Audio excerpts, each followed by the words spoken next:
Hello, hope this finds you well. Welcome. To new members, please hit the subscribe button so that you frequently get instant subsequent information every time they are posted in my timeline. And if you find it more interesting, you can as well put your comment and rather share it with your fellow colleagues so that we are at par. Now, today I want us to talk about history taking. You'll find that history is most basic or fundamental foundation of medicine, that as a medical practitioner, if you meticulously take a history of your client, you'll find yourself solving about 90% of your client's problem, right? Now, in history taking, we'll have a procedure that will start from inquiring about biodata, that is, patient's information. Here will include patient name, age, sex, maybe places of residence, country of origin, and contact information, right? Then from the biodata, you go straight to the chief complaint. And this is the reason, the major reason as to why the patient has left his or her place of residence or activities to visit you at your facility. And normally we have a one chief complaint, but they can be more than one depending on how whichever systems are affected in the client, right? Now, from the chief complaint, we go straight to history of presenting illness.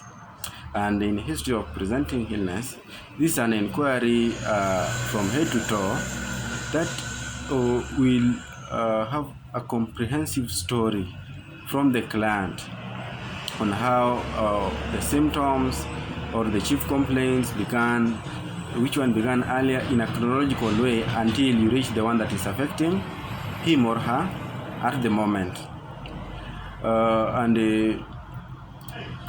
Mark you, if you are doing this inquiry, make sure that all the systems that are affected by the chief complaint are included, so that you find it easy when you are reviewing other systems because you will not include them, right?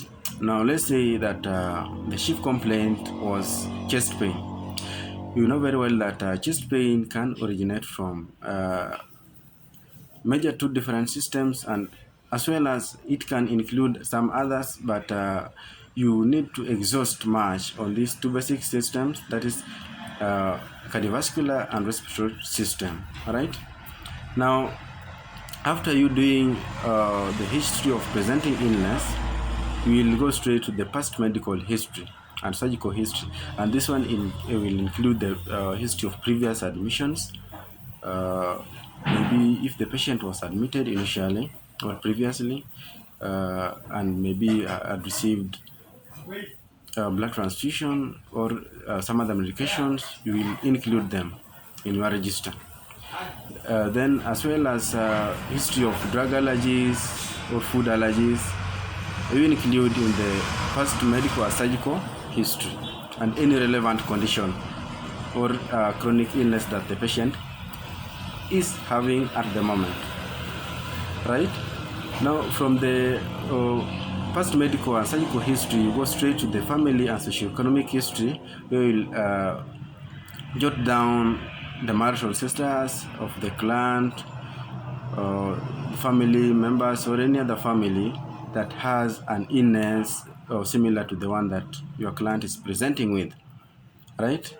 And things with occupation, pets, the home ground where the client is staying also need to be depicted, because these are very, very important regarding the source of the problem that the patient might be suffering from, right?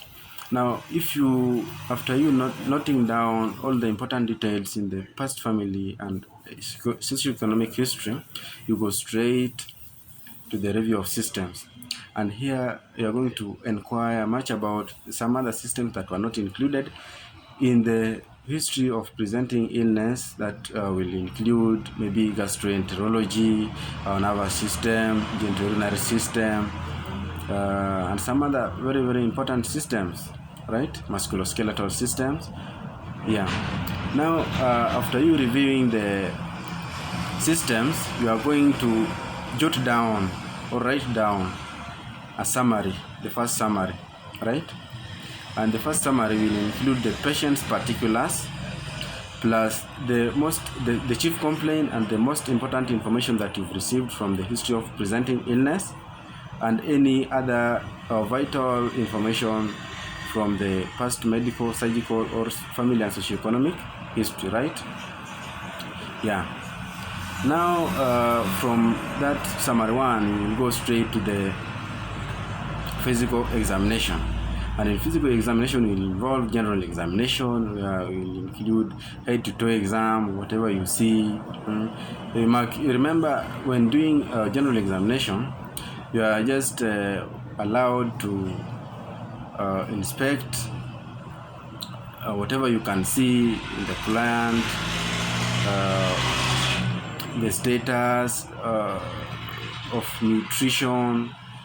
Yeah, maybe the patient is obese, and some other important information you can depict from whatever you are going to see from the patient, right?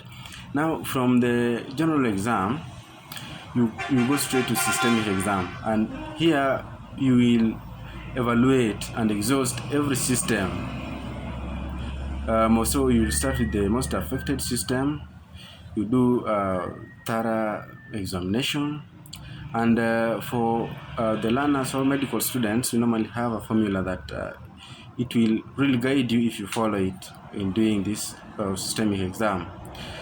You inspect, you palpate, you percuss, and finally auscultate. And it will depend with the system that you are examining, right?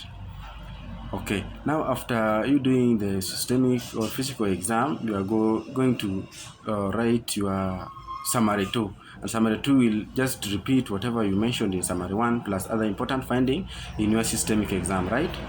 Now, from summary 2 is when you can come up with your impression, and an impression is accompanied by important informations that, because like you can say, my impression is maybe tuberculosis or malaria, and you jot down it's malaria because of this, and this, so that you support your impression.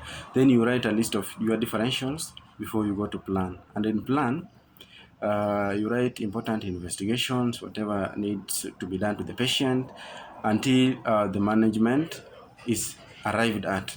And the management, now you are going to manage according to the lab results and the findings and the exact diagnosis of your client's case, right? I think that's a very good way of going through the patient history and all that you can do in order to reach your diagnosis and your management, right? Thank you for watching. It's Dr. Dave. Please subscribe and share for your other fellow colleagues.